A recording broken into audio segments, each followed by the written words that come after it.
Life is never perfect. We all make mistakes. We all fail sometimes. But there is something we often forget. We are human. And today, I want to share a story with you. A story about a girl who learned to stop being so hard on herself. Her name was Mira. Picture her at her desk. Notebook spread wide open. The clock on the wall ticking loudly. Each second amplifying the pressure. Tomorrow was the big exam. The one she felt defined everything. A tiny, cruel whisper started in her mind, repeating a single thought. If I fail, everyone will be disappointed in me.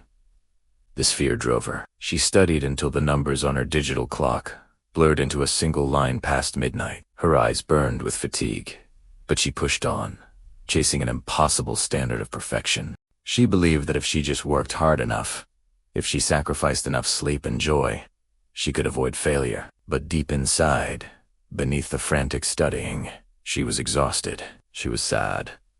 And more than anything, she was terrified. The next day, sitting in the exam hall, Mira gave it her all. She poured every fact, every formula, every piece of information she could remember onto the pages. She walked out feeling a strange mix of relief and dread, hoping her effort would be enough. A week later, the results were posted. Her heart pounded as she scanned the list, searching for her name.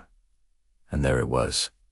She failed. It wasn't by a huge margin, but the single word failed next to a name felt like a final judgment. The walk home was a blur. Her chest felt heavy, as if a great weight had settled there. That same cruel whisper from before returned, but this time it was a roar. You are not good enough. It echoed with every step she took, every crack in the pavement. Once home, she went straight to her room and locked the door. She didn't want to eat. She didn't want to talk to anyone. The tears she had been holding back finally came, soaking her pillow in a flood of disappointment and self-blame. After a while, there was a gentle knock on her door. "Mira, open the door. Please, talk to me." Her mother's soft voice called from the other side. Mira just cried harder, the words tumbling out between sobs. I tried so hard. Why am I still not good enough?" The door opened, and her mother came in, wrapping her in a tight, warm hug. She held Mira as she cried, letting her release all the pain. "My dear," her mother said softly, "why are you so hard on yourself? Everyone fails. Failing an exam doesn't mean you are a failure as a person." They sat together by the window, watching the world outside. The rain that had been pouring down began to subside, and a sliver of sunshine broke through the clouds, painting a faint rainbow in the sky. Her mom pointed to it. "Do you see the sky? It has storms, it has dark clouds, but it also has sunshine. It's never just one thing. It's always changing. We are just like that. We are not supposed to be perfect all the time." Mira looked at her mother, her tear-filled eyes wide with confusion. Her mom smiled a gentle, knowing smile. "You are growing, Mira. You are learning. And that process of learning is so much more important than being perfect on the first try. This isn't the end. It's just a part of your journey."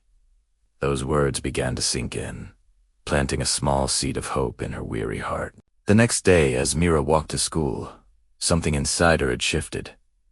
She made a quiet promise to herself. She would try again. She would look at her mistakes not as proof of her failure, but as lessons. And most importantly, she would be kinder to herself along the way. From that day on, her approach changed. She still studied, but with balance. She made sure she slept enough. She took breaks to laugh with her friends. She allowed herself to be a teenager, not just a studying machine. There were still moments of struggle. She failed a little on a pop quiz. She succeeded a little on a difficult assignment, but the fear was gone. She was no longer afraid of the red marks on a page because she knew they did undefine her worth. Months later, Mira stood on the school's auditorium stage during an awards ceremony. She wasn't there to receive an award for the highest grades, but for something else. As her name was called, her teacher leaned in and whispered, "You didn't give up. You kept going, you learned, and you grew. That is true success."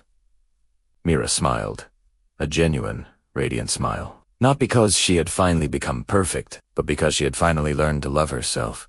Even when she failed, she understood that her value wasn't in her scores, but in her resilience, her courage, and her willingness to be perfectly imperfect. This story isn't just about Mira. It's about all of us. If you're struggling, feeling like you're not enough, please remember to be kind to yourself. Your journey is valid. Your efforts matter. And you are so much more than your mistakes. Thank you for listening. Don't forget to like and subscribe for more stories that inspire.